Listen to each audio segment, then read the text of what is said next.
Assalamualaikum warahmatullahi wabarakatuh. Bagaimana kabarnya anak-anakku? Semoga sehat selalu ya. Bertemu kembali dengan saya, Butirda Rahmawati dalam pelajaran IPS kelas 7.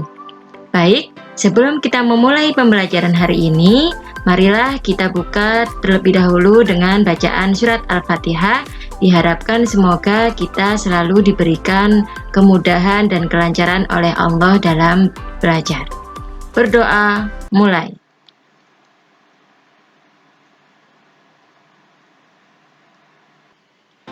Amin ya Rabbal Alamin. Oke, hari ini kita akan belajar mengenai bentuk-bentuk interaksi sosial. Interaksi sosial dapat terjadi dimanapun dan kapanpun, serta dilakukan oleh siapapun tanpa mengenal usia, status sosial, dan pendidikan. Hal ini dapat terjadi karena manusia hidup selalu berinteraksi dengan orang lain. Di dalam kehidupan sehari-hari, kamu bisa melihat seorang atau sekelompok orang baik di lingkungan keluarga, di jalan, ataupun di kantor, dan di mana saja dapat melakukan interaksi sosial. Mereka ini melakukan interaksi sosial dalam bentuk yang beraneka ragam. Jadi, di sini kita akan membahas tentang bentuk-bentuk interaksi sosial. Oke, bentuk-bentuk interaksi sosial itu terbagi menjadi dua. Di antaranya yaitu proses-proses yang asosiatif dan bentuk yang kedua adalah proses-proses yang disosiatif. Proses asosiatif. Apakah itu proses asosiatif? Oke, proses ini dapat terjadi apabila seseorang atau sekelompok orang melakukan interaksi sosial yang mengarah kepada kesatuan pandangan. Proses asosiatif ini terbagi menjadi tiga bentuk, di antaranya yaitu kerjasama, akomodasi, dan yang terakhir adalah asimilasi. Oke, kerjasama. Kerjasama di sini dimaksudkan sebagai suatu usaha bersama antara orang perorangan atau kelompok manusia untuk mencapai satu atau beberapa tujuan bersama. Bentuk kerjasama ini dalam masyarakat Indonesia dikenal dengan istilah gotong royong. Gotong royong pada dasarnya dapat mencerminkan suatu interaksi sosial di masyarakat Indonesia dalam wujud kerjasama. Dalam pelaksanaan kerjasama, bentuk kerjasama itu terbagi menjadi 5. Di antaranya yaitu kerukunan, bargaining. Apakah itu bargaining? Bargaining adalah pelaksanaan perjanjian yang dilakukan untuk pertukaran barang atau jasa antara dua organisasi atau lebih, atau bisa dikatakan secara singkatnya adalah kegiatan tawar-menawar. Oke, bentuk kerjasama yang ketiga adalah kooptasi.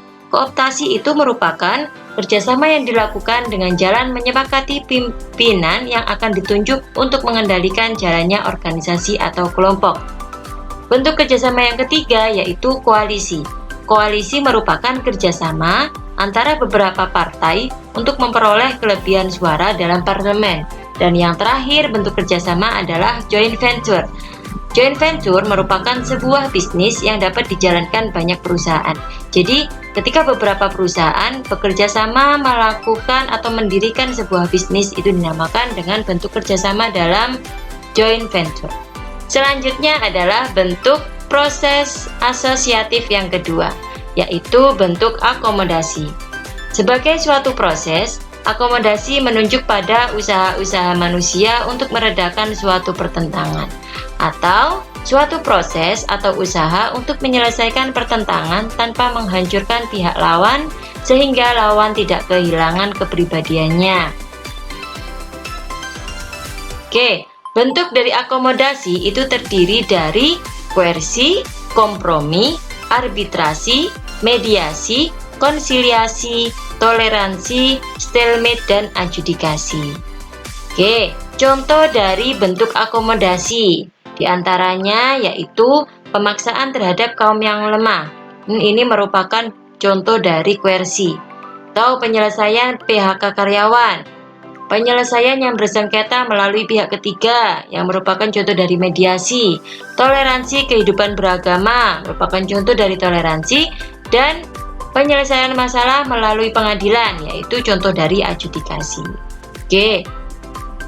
Bentuk dari proses asosiatif yang ketiga yaitu asimilasi. Apakah itu asimilasi? Asimilasi yaitu cara-cara bersikap dan bertingkah laku dalam menghadapi perbedaan untuk mencapai kesatuan dalam pikiran dan tindakan.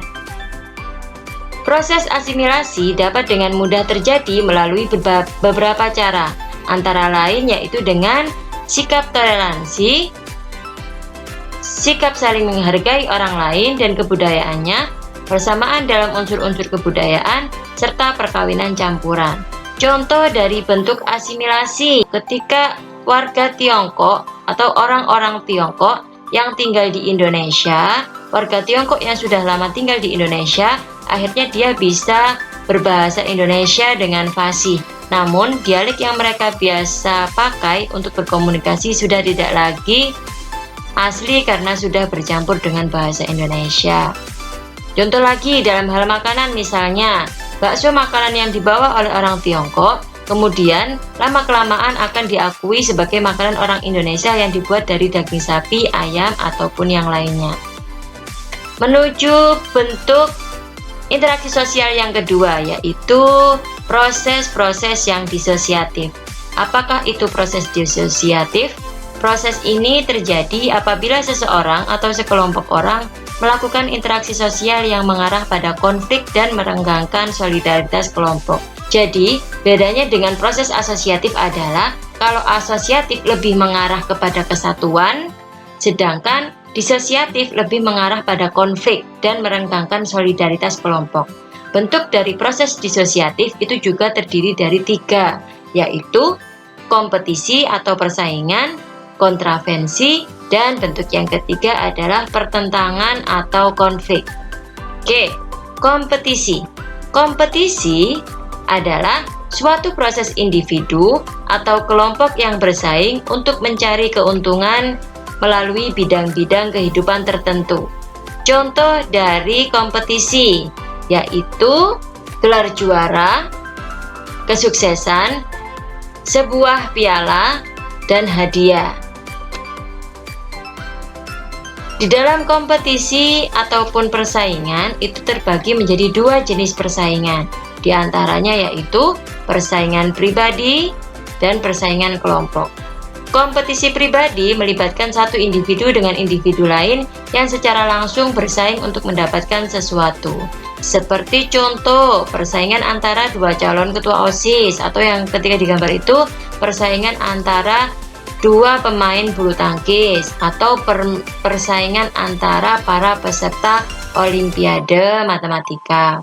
Oke, kompetisi yang kedua atau persaingan yang kedua yaitu persaingan kelompok. Kompetisi kelompok merupakan persaingan yang melibatkan berbagai pihak secara berkelompok. Contohnya adalah seperti pertandingan sepak bola, basket, pertandingan voli, dan lain-lain.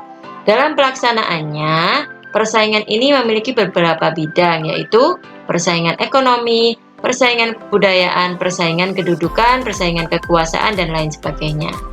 Terus, bentuk dari disosiatif yang kedua adalah kontravensi. Apakah itu kontravensi? Kontravensi yaitu sikap mental yang tersembunyi terhadap orang lain atau terhadap unsur-unsur kebudayaan suatu golongan tertentu.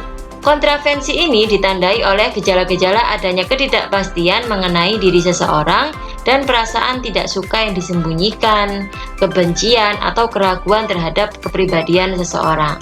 Contoh dari kontravensi adalah ketika OSIS di sekolahmu mempunyai suatu rencana, tetapi kelasmu kurang setuju terhadap rencana tersebut sehingga berkembang rasa tidak suka atau benci, namun masih disembunyikan. Jadi, kamu di sini ceritanya kurang setuju, tidak suka, tapi hanya diam di tempat, tidak mengutarakan apa pendapatmu, tidak mengutarakan apa yang membuat kamu tidak suka oleh rencana tersebut. Oke, bentuk disosiatif yang ketiga adalah pertentangan atau konflik. Pertentangan atau konflik adalah suatu proses di mana individu atau kelompok berusaha untuk memenuhi tujuannya dengan jalan menentang pihak lawan yang disertai dengan ancaman dan kekerasan. Oke, bentuk-bentuk dari pertentangan atau konflik yang terjadi di masyarakat adalah yang pertama yaitu konflik pribadi, konflik sosial, konflik antar kelas-kelas sosial, konflik politik, dan yang terakhir adalah konflik internasional. Akibat dari pertentangan atau konflik yang terjadi diantaranya yaitu harta benda hancur, kebahagiaan keluarga terampas, dan banyak nyawa yang terenggut secara paksa. Oke, sekian penjelasan materi untuk hari ini. Mohon maaf jika ada salah-salah kata. Terima kasih atas partisipasinya. Sekian, Assalamualaikum warahmatullahi wabarakatuh.